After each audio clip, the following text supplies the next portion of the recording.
Break Fix Podcast is all about capturing the living history of people from all over the autosphere, from wrench turners and racers to artists, authors, designers, and everything in between. Our goal is to inspire a new generation of petrol heads that wonder, how did they get that job or become that person? The road to success is paved by all of us because everyone has a story. Our guest tonight is a female road racer, instructor, and event coordinator with the Washington, D.C. region of the Sports Car Club of America. She has had several years of competitive experience, 2 years of road racing experience, and finished second place in the 2021 WDCR H Production Championship with 2 wins under her belt. Taylor Hyatt was the 2021 Rookie of the Year, and she's here to share her motorsports journey with you. So let's welcome Taylor to Break Fix. Hi, thanks for having me. And joining us tonight is Tanya, our executive producer of the Drive-Thru series. So we're looking forward to this little chat. Like all good Break Fix stories, everyone has a superhero origin. So tell us the who, what, where, and when of Taylor Hyatt. How did you get into cars, more specifically club racing? Did you come from a racing family? What made you a petrol head? Like many other SCCA members, my journey started by going to races with my dad. We spent a lot of time at the track when I was a kid, so I got involved from a really, really early age, and actually maybe even before I was born. So there's a couple of interesting pieces to my story that maybe some others don't have. I'm a third generation road racer. My dad started at Summit Point in the 80s while he was supposed to be going to college at Shepherd. I say supposed to be.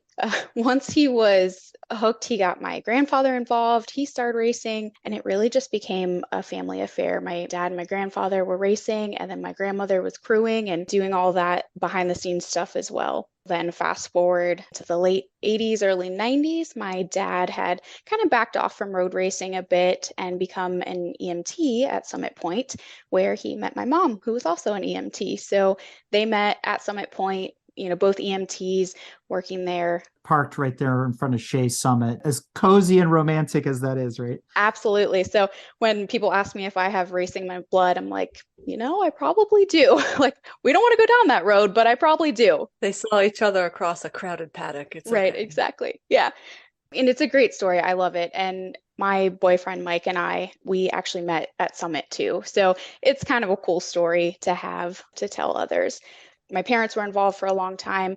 And then I started attending SCCA road races probably around 10 years old, regularly going there with my dad. And as soon as I started going, I was volunteering. So I was the little kid in registration that's like trying to help with everything, the kid in timing and scoring, like, just running around trying to do anything I could do to help and just be there. One of our favorite pit stop questions to ask as part of the origin story, especially if you grew up around cars, is what kind of posters did you have on your wall? It's so funny that you say that. I didn't. I really didn't. And I think it was because I was so involved that I wasn't that kid that was like, oh, look at that car, or oh, I need this poster. I need that, because I saw them all the time. You know what I mean? So it just wasn't like all the kids in my class, if we'd be out in recess, they'd be like, look at that car that just drove down the street. I'm like, it's cool, I guess. I see better than that every weekend. So I really wasn't that kid with a bunch of posters on their wall. Being involved in racing from a very early age, were there cars that you were drawn to or that you gravitated to when you were at the racetrack? You're like, man, that's really cool. Porsches have always been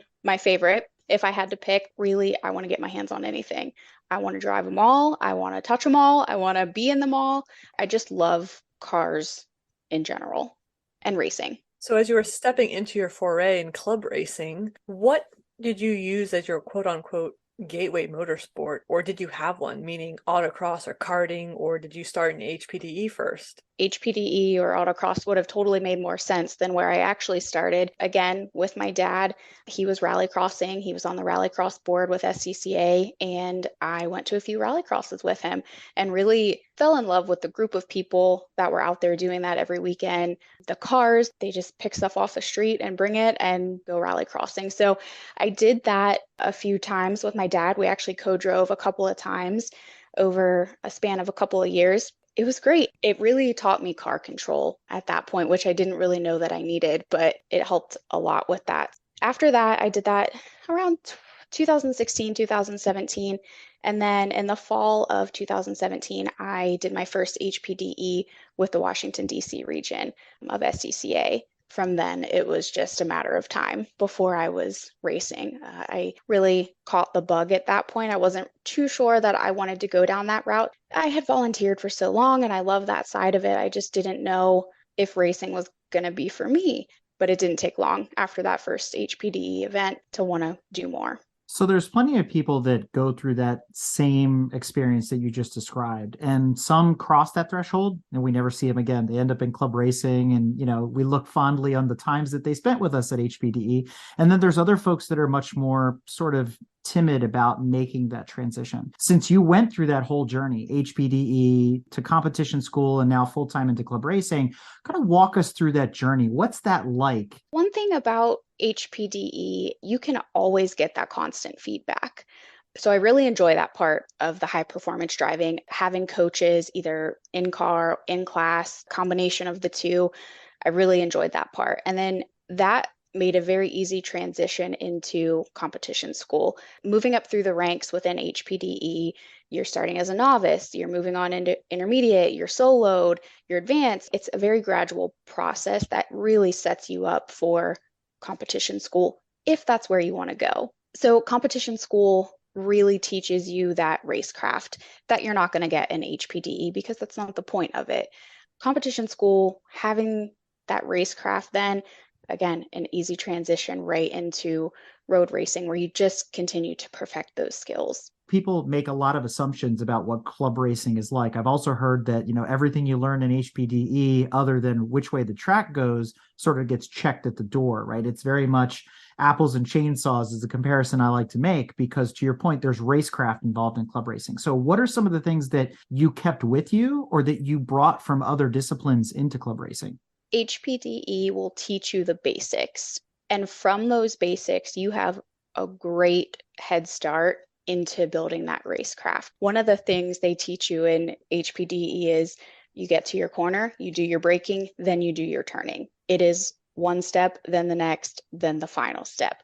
When you move into that racecraft, you've got to be doing all of those things at one time, but controlling the car at the same time. So I think you use all of those things.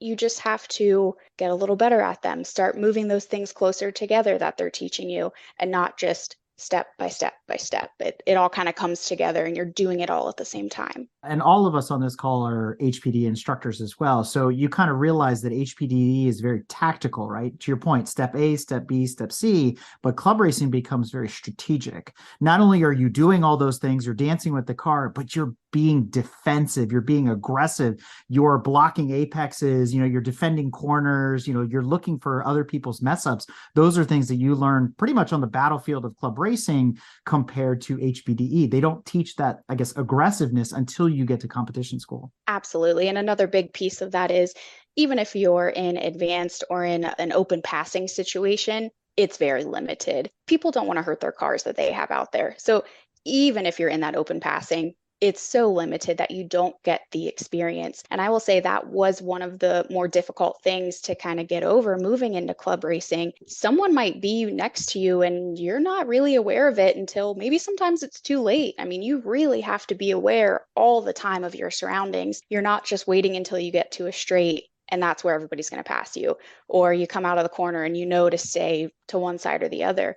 It is putting all of those things together, but then also car can pass you in the apex. You're defending, as you said. I mean, you're never going to get that in HPDE, but all of those skills apply in club racing.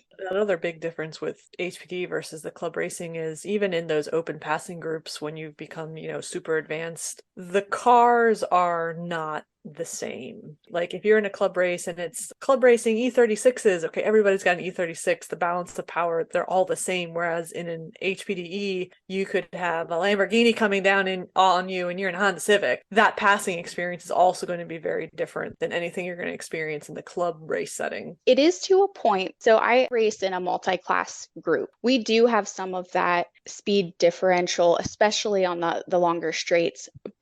And one thing I will say, I drive a 1987 Volkswagen Golf with all of like 6 horsepower, right? So when I was doing HPDE, I was hesitant to move into intermediate, into advanced because of the speed differential. I'm telling you, I have a really super strong left arm from all the point buys that I had to give. I drove my line. I was great. I have the skills, but my car is never going to keep up. One of the downfalls of HPDE that I would say there is that big speed differential, but you're going to have that in club racing at some aspect as well, just because a lot of SCCA is multi-class racing. But one of my favorite stories about HPDE, I had moved into intermediate and I'm really thinking I'm just great, right? I'm doing good. I'm hitting all my marks. And this Mustang in front of me is just not moving in the corners, will not let me around on the straights, nothing. And I'm like, man, I don't know what to do. I'm gonna have to pit because I can't learn anymore just following this Mustang. Seriously, 80 horsepower, keeping up with this Mustang. So we come out of turn 10 at Summit, and I see this hand just ever so slowly move up the left side of the car and give me a point by. I still had an instructor in the car. And I looked, I'm like, can I do this? And he's like, absolutely, go for it. So I passed this Mustang in my Volkswagen Golf. I had no idea what to do with myself. And he's like, just keep going. So, of course, the Mustang had to back off going down the straights. But after that, I never saw that car ever again. My point is, don't ever think that just because you have a slower car that you can't go do HPDE. Everybody has a spot.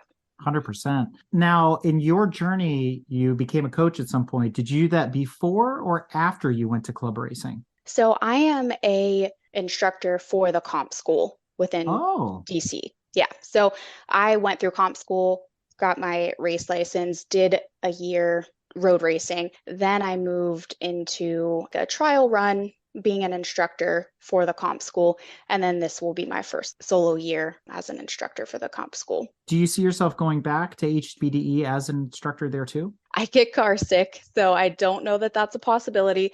The comp school, we're outside of the car because most of the cars don't have passenger seats, but maybe at some point, I just don't know if I could do that. That's a lot of trust in somebody that you don't know. And I praise you guys for doing that.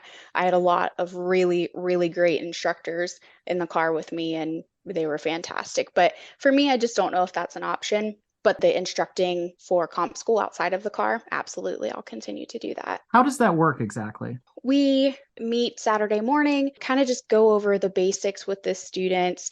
We do some orientation laps, and then they're basically sent out in their cars for an open session in their group. So the instructors go out to the corner stations and watch for certain things. That early on in the day, it's, do they know the line? It's as simple as that. I mean, you have to know the line. Car control. Are they in control of their car at all times? Later on throughout the weekend, it's, are they defensive? Are they too aggressive? Are they safe? Can they keep up? All of those types of things that you want in club racing. The racecraft, you really can't get to at that point. It's a very short weekend, but you can see potential and see where there's maybe some things that need fixed. So it's really just outside of the car coaching, meet up with the students and give them feedback on what you think that they could do better or how well they're doing on the track. So in this progression path, there is a side step, and many people don't think to take it along the way to club racing, which is time trials, which is kind of my sweet spot because coming up through autocross and also through karting, kind of similar in the sense that qualifying is super important in karting. Autocross is all about beating the clock. So you put the two of those together, you get time trials. And qualifying is very important to the race itself, not necessarily the race craft that comes after, but where you're positioned on grid is really important. Now, granted, we can't all win the race at turn one, but it makes a big difference when you're at position 3 and position 17, right? How do you feel about time trials? Is it a step that more people should take before going into club racing, or do you just sort of send it and figure it out along the way? I think it's whatever they feel most comfortable with. And I will probably say this a lot throughout the evening. Everybody has a place, whether that is rallycross, autocross, karting, club racing, HPDE, or time trials. Everybody has a place. And you just have to be comfortable with what your skills are, what car you have, what safety equipment you have. There are some people that don't want to take that big step into club racing because there's a lot of stuff that comes with that, a lot of safety equipment, a lot of car prep, a lot of rules. It's not as easy as, oh, I'm advanced in HPDE, time to go to club racing. You really have to have the drive to do that. And I think that's why we see a lot of people not make that transition.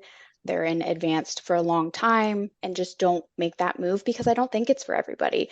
I think some people just really want to drive their cars fast and not have that risk of as much damage.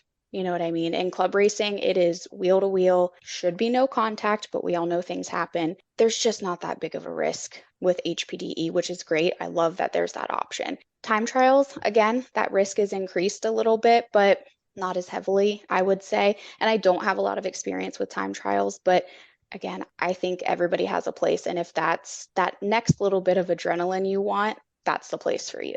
So you've already talked about the car you drive. You've got a Mark II Volkswagen Golf. So welcome to the Volkswagen family. Yes. You're in good company here. And they do multiply, don't they? They just Yes. keep coming. Why did you choose that car? Like, how did you get into that? So a couple of reasons. One, it was really, really cheap and really easy to fix. My boyfriend, Mike, he had picked one up in 2016 from a friend of ours and had completely redone the car and did his competition school in 2017. So we already kind of knew what we were looking at. We had all the tools, all the spare parts.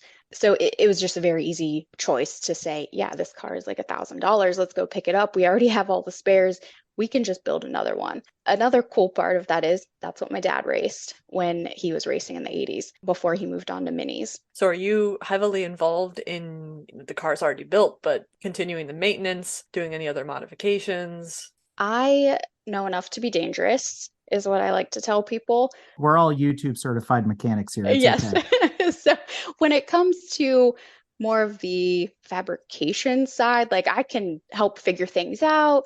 I can help put windows in. I can help rewire.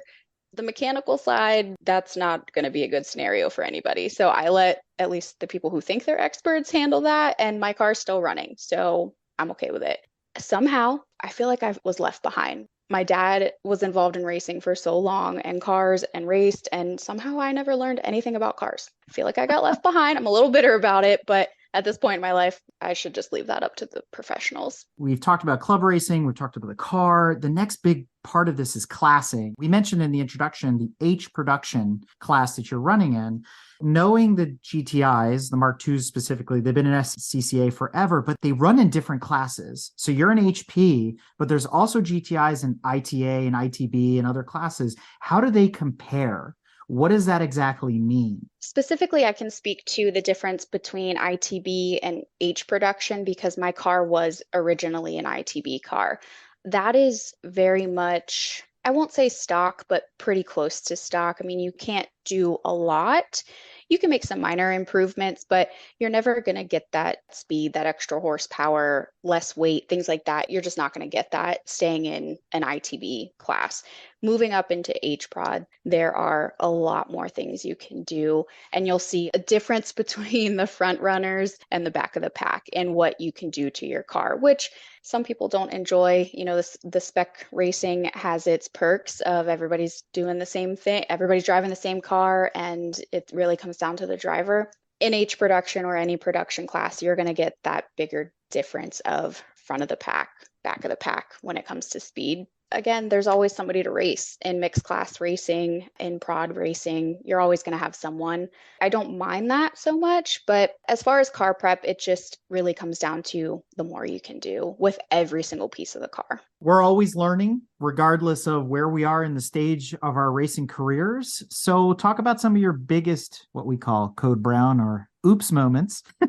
But for the lay people, your learning moments. There have been several. As much as I've been around road racing my entire life, getting behind the wheel of that race car, it's a completely different experience that just doesn't compare to anything else that I had done. So the first one time I went out on track with 10 pounds of air in the rear tires. They should be around 28, 29, depending on the weather. So I came in, I'm like, what is wrong with this car? It's a completely different car. I don't know what's happening. Fix it. Somebody just was like, hey, why do these tires look flat? Oh, someone changed my tires and didn't fill the air in them before I went out on track. First oops is always check your car before you go out on track. That is a huge one, not only mechanically, but safety. Always check everything before you go out. I believe the term is trust but verify. I was going to say Yes. the same thing. Yeah, absolutely. It will save you in so many cases just doing that final check. We usually, go through qualifying or practice and then come in, set everything up so we don't have to worry about it until we go back out. Even then, we just do a quick double check before we go back out on track. So that is my first piece of advice from my oops moment. Another one, a bigger one that really just, again, comes with the racecraft is prepare yourself for those moments when you don't know what to do. And I hadn't done that. I was racing my first national majors race at Summit Point. I found myself in a situation that I had never prepared for.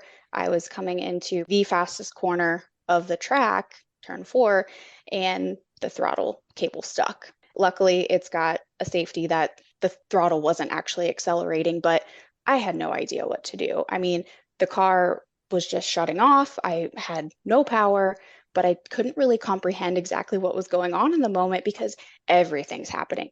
You're in your first big race. You're in a car that you kind of know what's happening, but you're not a mechanic. You don't know everything that's going wrong. You have all these other drivers that you're not used to racing around, and you're new. I mean, it was only my second year. So I wanted to get off track as quickly as possible because I didn't know if I had blown an engine or, I didn't know if I was leaving stuff on the track for my other friends. They're all friends, which is the terrible part about it. Like, I don't want to ruin anybody else's race. So I tried to pull off the track and I was carrying much more speed than I thought I was. And right into the wall I went.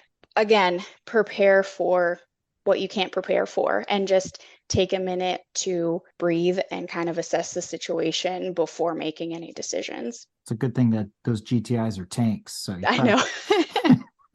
Given those experiences, how do you prepare yourself now? How are you putting yourself in a mindset to be ready for something you don't know exactly is going to happen? What I do is just take that extra second. It goes by so fast, but take that extra second to just breathe before making a decision that you can't take back. That was something I couldn't take back at that point. I tried really hard, but I couldn't take it back at that point. So it's really just, there is time. It may not seem like it, but there is time to just take that breath, think about all of your options, and then make your best guess. And the other thing I will say is after you make that best educated guess, it is what it is. And you have to just know that you did what you could in the moment, or else you'll never get back in the car. If you keep not thinking that you can make those types of decisions on the fly, you'll never do it. So make the decisions as best as you can and keep going. So what does your racing schedule look like right now? This year, we are planning quite the season. It's very jam-packed at the front. So our main goal for this year is to race the SCCA runoffs at VIR. So that is in the fall. And to do that, you have to qualify basically to go to that race. There are several options of how to get there, but the option we are taking is doing 2 national level events and 2 regional level events. So I will be racing at Summit Point 2 times in April, VIR once in April, Summit Point again in September, and then the national championship runoffs at VIR at the end of September. So there's a lot of months between April and September. Yeah, so we are getting a new engine. It's currently in the process of being built. We were hoping to get it in so we'd have it the whole season, but it's just the industry right now, it's rough. And we don't want to rush it. That's one thing we don't want to do. We don't want to have to put the motor in a week's time. We want to take our time and really do things how they're supposed to be done. We're waiting for that. At this point, it just doesn't look like that's going to happen before April. So we've done some other things over the off season to take weight out of the car, to give me a little more horsepower in some areas. So we've done some little things, but the new motor is going to be the big difference. So we'll race all of our April races as the car is now, and then spend the summer redoing the engine and getting that in ready for September. So then you have raced one car in April and you'll be racing a completely different car, so to speak, in September. Yes. What are you going to do to familiarize yourself with the new engine and the way it's going to handle and the way it's going to feel and all those things? Are you just going to go for it? That's kind of why we're doing the home race in September. Technically, we don't have to do that race because we did a race late in October last season that qualifies us for this year. So we don't technically need that second regional race towards the end of this year, but it's our test. And as a lot of people find out, that test weekend before the runoffs, a lot of things go wrong. So not only is it me getting used to hopefully potentially a faster car, but also testing that it's going to work the way we want it to. And be reliable, yep. Yes. As Tanya alluded to, you have a lot of time between April and September. So do you see yourself maybe filling that with some HPDEs, checking some bucket list tracks off your list? Where are some places you'd like to go run your car? Let's say if your car was running during that time, or borrow someone else's. I would go anywhere and race any track. I want to race them all. I want to see them all. We all know that's not possible and never going to happen, but I am one of those people that when I go to a new track, it is like Christmas morning. You're learning every single piece of that track. There are no expectations. You are just out there for the very first time learning everything. And that to me is the best lap you will ever have, is that first time on a brand new track. I would love to go to all of the tracks. We are very fortunate where we live on the East Coast that we have so many good tracks around us. And history, the Glen, Daytona, VIR, they're fantastic and have so much history. This year, VIR will be new for me in April, so I'm excited about that. Obviously, I've been there quite a few times, but never behind the wheel. So I'm super excited for that. In the future, maybe Indy. I think that would be really cool if SCCA goes back there for the runoffs. Again, just the history. I love to combine the two, racing and history, and just get all of that nostalgia from years of being a motorsports fan. So have you done all the Summit Point tracks? I have never driven on the Shenandoah. I don't know that Big Bird, I call my car Big Bird. I don't know that Big Bird would survive the Shenandoah. It is so bumpy. I think she'd just fall apart. I haven't made it over to the Shenandoah. The Jefferson I love, and I think it's because it's so much like a rallycross course that I have a blast. That is actually the track that I did my first HPDE on in a Dodge Neon. So that was interesting and really fun. Shenandoah is a great place to shake down a car because, as one of my longtime friends used to say, it will show you everything that's wrong with your setup. And if you can get the car perfect there, it's perfect everywhere. Yes, I would believe that. I do a lot of flagging as well. So I flag a lot of events on the Shenandoah, and it is a wild track, that's for sure. So I'll get over there at some point. I just have to find the right car. You got your racing season, you got the schedule all laid out, you've got the car ready for round one.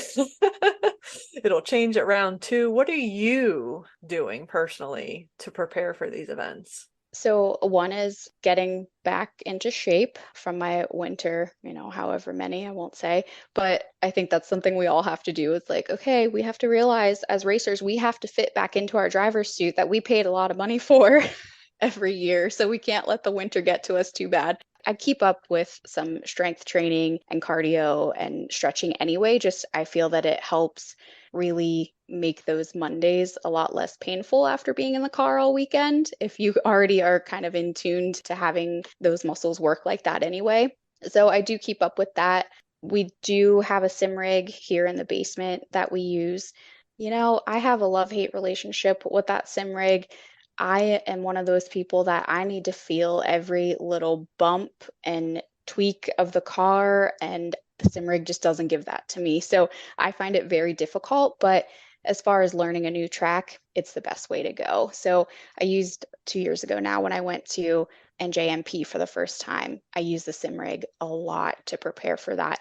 And it absolutely helps, at least with learning the track layout. So those are my two things, kind of getting myself back into a decent shape and then, getting some time on the sim rig. So any mental rituals did you go through to kind of prepare to get in that zone, to get zenned out? Or as soon as you put your suit on and your helmet on, the calm washes over you and you're good? Are you implying that racers are superstitious as well? Everyone is who they are. I will answer both of your questions actually. Mentally, I try to think about racing as little as physically possible for the entire week leading up to the event. If I think about it, I am so stressed out and so overwhelmed that come race day, I perform terribly. So I really and truly try to not think about, like, I won't even pack my bag for the weekend, or I'll pack it like 3 weeks in advance because I can't think about it. I just need to live my normal, everyday, boring life. And then Friday night, then I go to the track and start the whole process. Before that, I just get so worked up. Mentally, I just really try to not think about it. And then the morning of, I kind of have to get myself in the right headspace of, okay, this is what's happening. And it kind of goes back to what we were talking about earlier with getting yourself in that mindset of, I'm going to have to make decisions really quick. I'm going to have to concentrate. Like, this is not your everyday life. It is so much different than how you're trained to think. It takes a lot. It is not easy to get yourself in that mindset.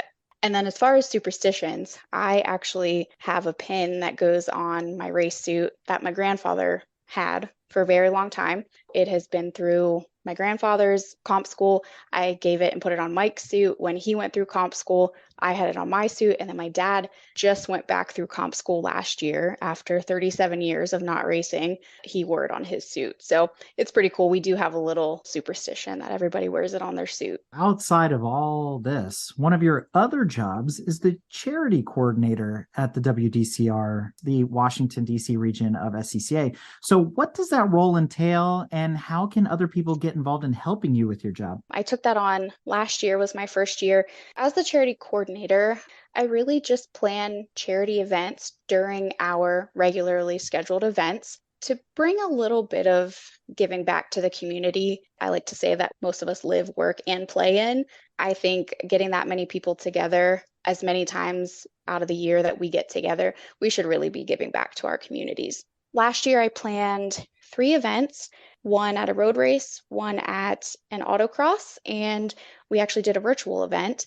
And those funds went to the Boys and Girls Club, the local chapter near Summit Point, and then to the SCCA Foundation. We raised over $8,000 last year between those 3 events. So that was really, really cool to see that everybody kind of came together.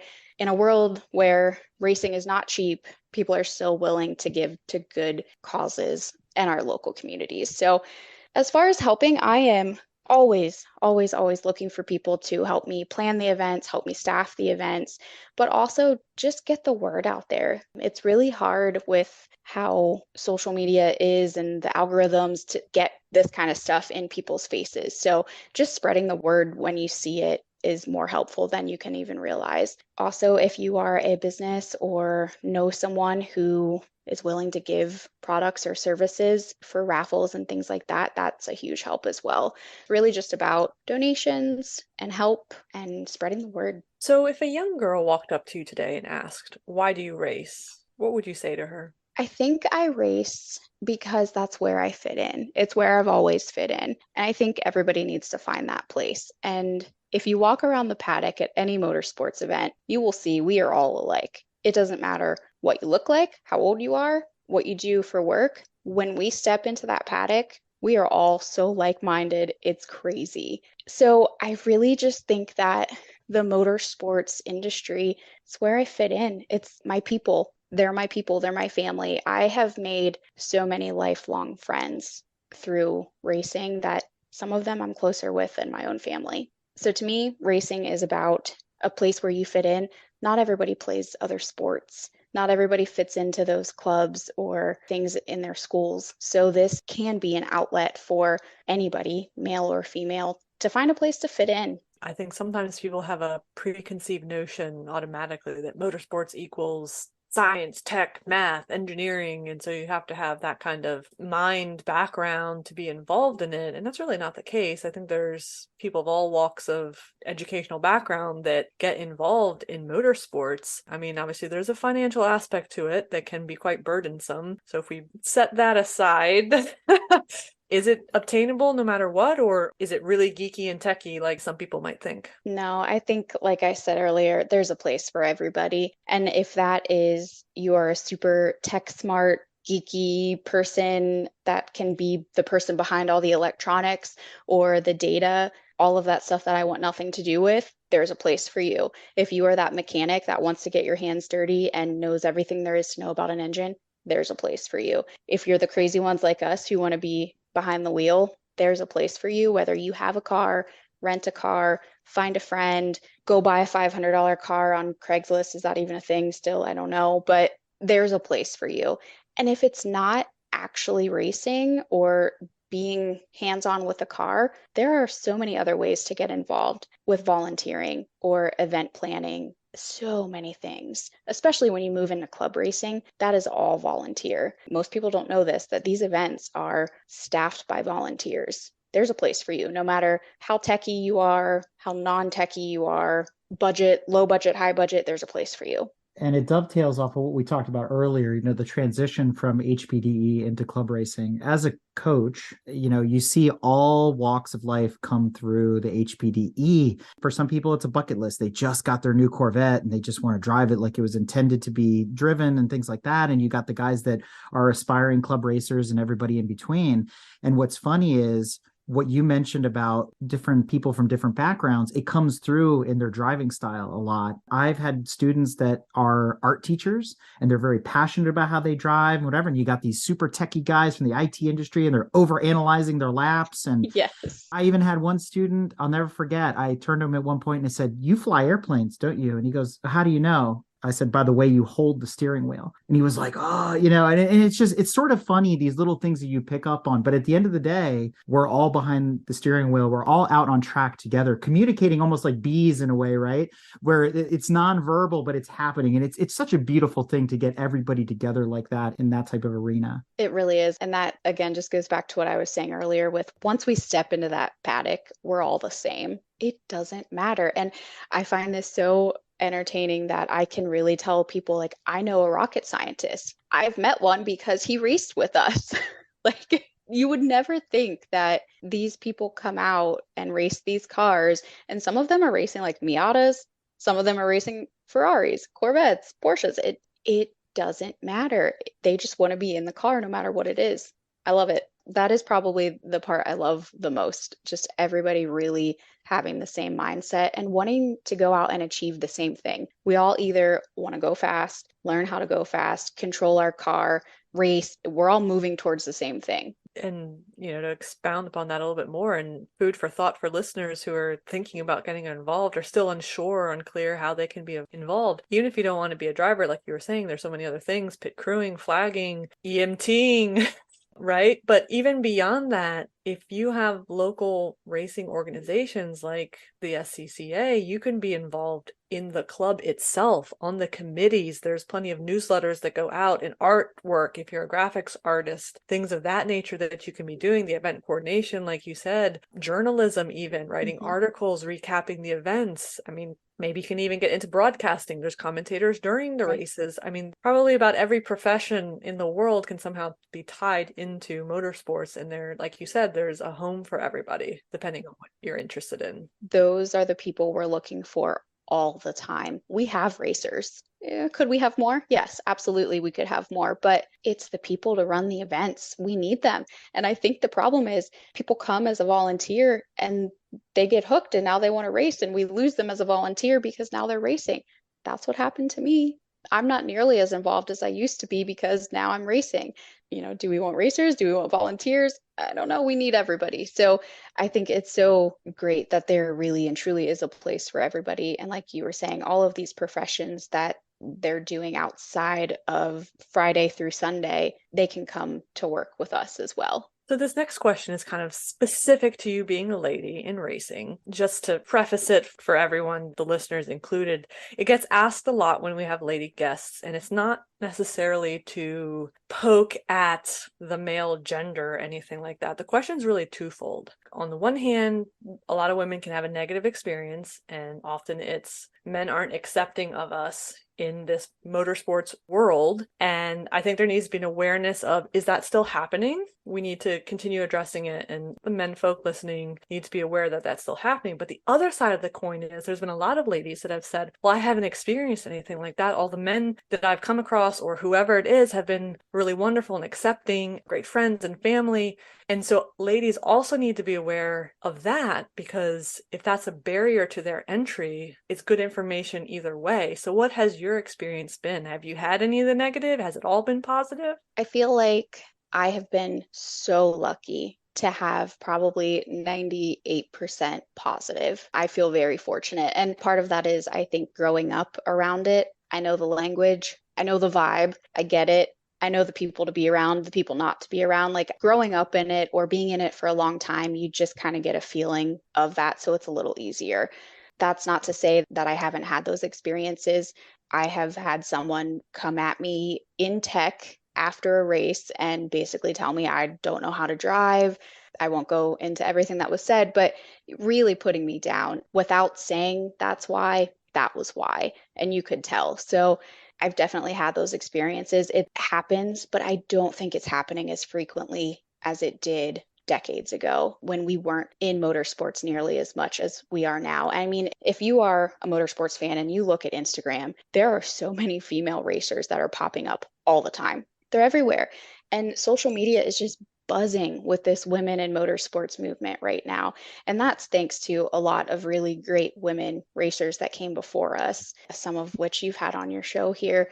I think we're very fortunate, my generation and those coming after me. These ladies have really walked the path and made that easier for us to get involved. I do think you still need to have a thick skin. Unfortunately, it's a male dominated sport, and to go in thinking everyone's going to accept you, it's unfortunate, but that's not going to happen. And the way things are, they're catered towards men. And one of the biggest complaints I had about doing my competition school, everything's really close together. You're out on track, you're in the classroom, you're talking with your instructor, and then you're right back out on track. You have got no time to even go to the bathroom. Being a lady in a race suit, it takes a while. And that turnaround time, they're like, you can't be late to grid. You can't be late to grid. I'm like, well, then I need to leave the classroom early. You know, it's those kind of things that don't affect men that do affect women that just aren't being addressed. So one of the things I did last year when I was in session, I made sure those sessions got out on time every single time we were in the classroom because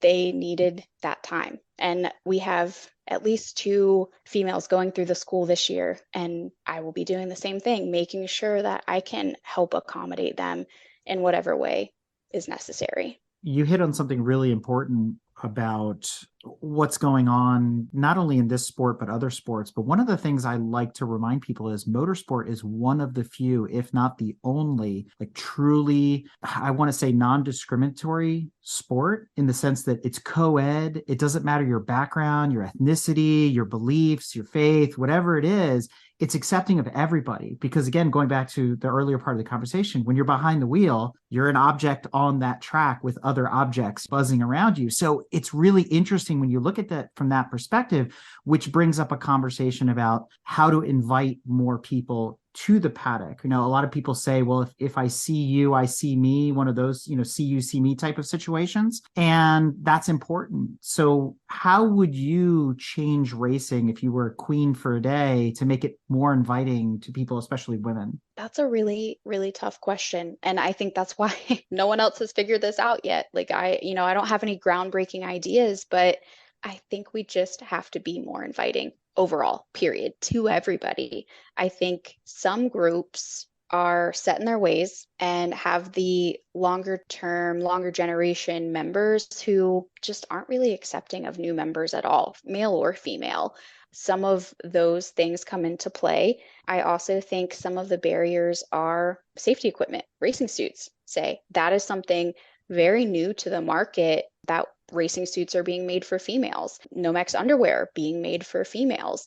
If you're not comfortable in that race car, you are not driving to your best ability. I will tell you that right now. I bought a race suit that was like 6 sizes too big for me because that's what my friend was selling and that's what I had the money for. And I have been so uncomfortable for the last 2 years.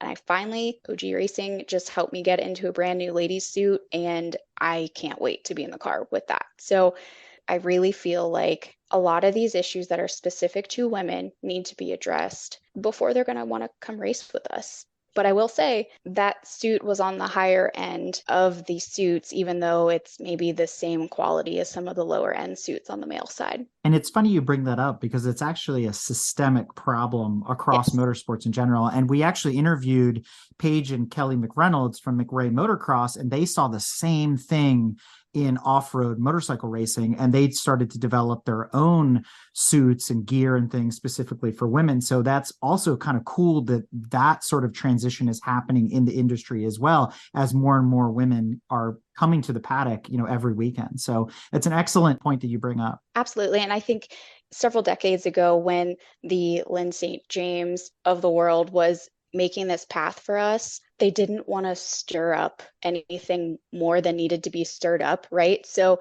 they weren't going to go and say, hey, I need this suit specially designed to fit me, because the male figures in the industry would have laughed at her.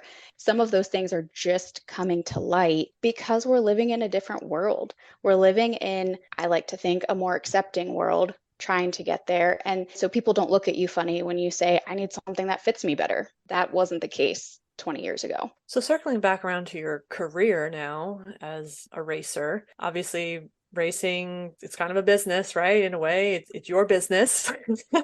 You're trying to be successful in whatever that means, depending on the type of racing you're in. There's hard money on the table and things of that nature. And that's really difficult. It takes a lot of money sometimes to be the number one. You could be the most talented driver to ever race the asphalt, and yet somebody inferior with buckets ton of more money, they're winning. Then that's a huge challenge. So, getting that funding is really critical, to keep things going. So can you talk a little bit about that? Like, how do you budget yourself, or, how are you dealing with trying to get sponsorship? I think you're spot on. There are definitely some drivers who they have the money to be at the top of the class, so they're at the top of the class. But if they didn't have that money, they wouldn't be at the top of the class. Absolutely. Money is a huge factor. Maybe I should go back to my prior question. I think that turns a lot of people away. So maybe if I was queen for a day, I would just say racing is free, and that would cure everyone's problems, right?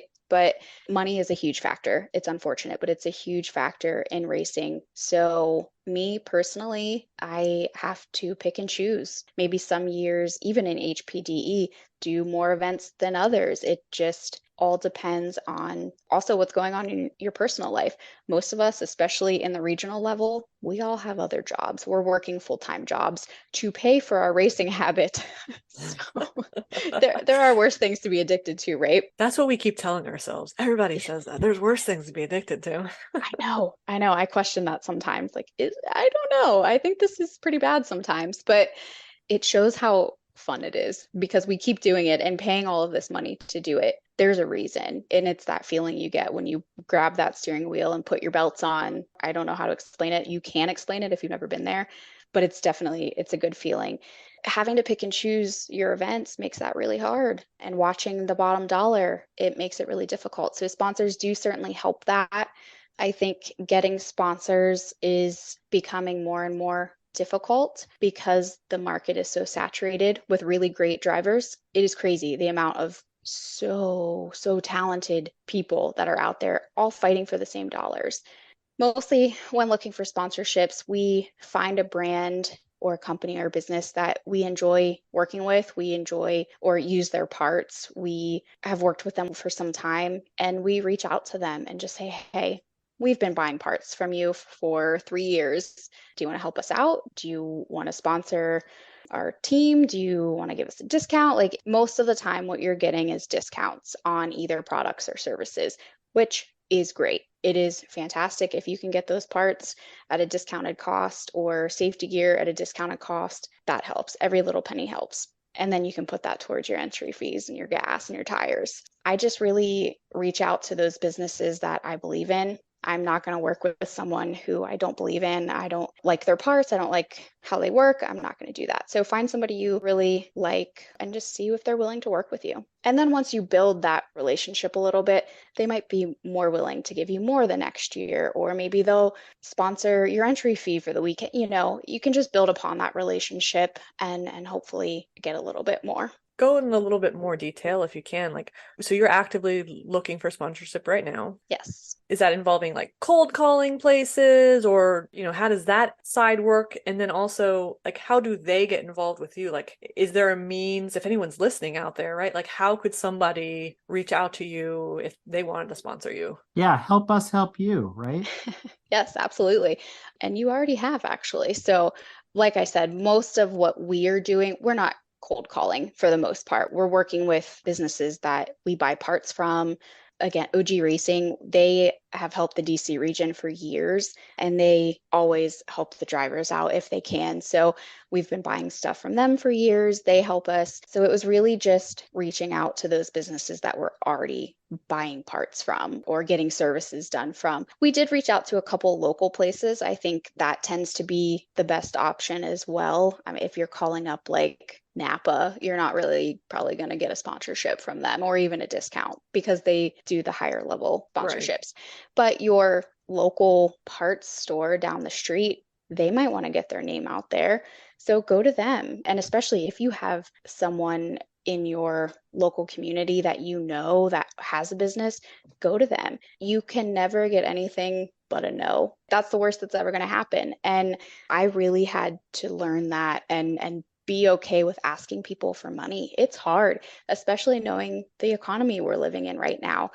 But you also have something to give them. You have an endless amount of people that you can advertise to. Every single race or HPDE or rallycross, I mean, how many people are there that are going to see a sticker on your car or follow you on social media? You have an endless amount of people that you can advertise their business to for them. So, and do events, take your car out there, do events with them, that sort of thing. Companies really, really enjoy that. I don't do as much cold calling. I just don't know that that works. It might work for some people. I do know some people that do that.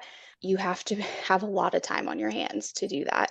That's not for me. But as far as if people are listening and really like my story, I thank you for that. And you can certainly reach out to us. We would be more than happy to speak with you about what we have to offer to you and what kind of partnership we can build. So with all that comes goals. So what are your goals? Do you want to go pro? Do you want to go to World Challenge? Do you see yourself in IMSA, maybe at Le Mans one day? Where do you dream to be in motorsports in the next 5 years? So listen, I'm 30, right? Like no one's knocking down my door for an IMSA ride, or I'm not going to be running the next Indy 500. Okay, so my goal is, yes, to do some fun racing things, but really my goal is to help ease that path for other racers. That's what I feel that I can do. I feel like I can build my experience, build my racing skills by racing myself. Like I said, my goal this year is to go to the runoffs and hopefully do well there. But really, I just want to help other people and not specifically females. That obviously is a big goal of mine as well, to help the younger females that are coming into the club have a place to go. But even just the younger generation, they need people that can speak their language, can really get them, listen to them, and give them what they need to, because their needs are totally different than the racers we currently have. My overall goal is to help build the club, help build the industry, and really just pave that way and make it easier for the younger generation. Well said, Taylor. And with that, any shout outs, promotions, or anything else you'd like to share that we haven't covered thus far? Yeah, I would really like to give a huge shout out to my crew chief, car owner slash boyfriend, Mike at Mad Mike Motorsports. My skills are wonderful, I will say that, but without his skill work on the car, it would mean nothing. So I can only do what I do because of him and his hard work and the help of all of our friends. So as far as sponsors, we have some really great businesses on board this year.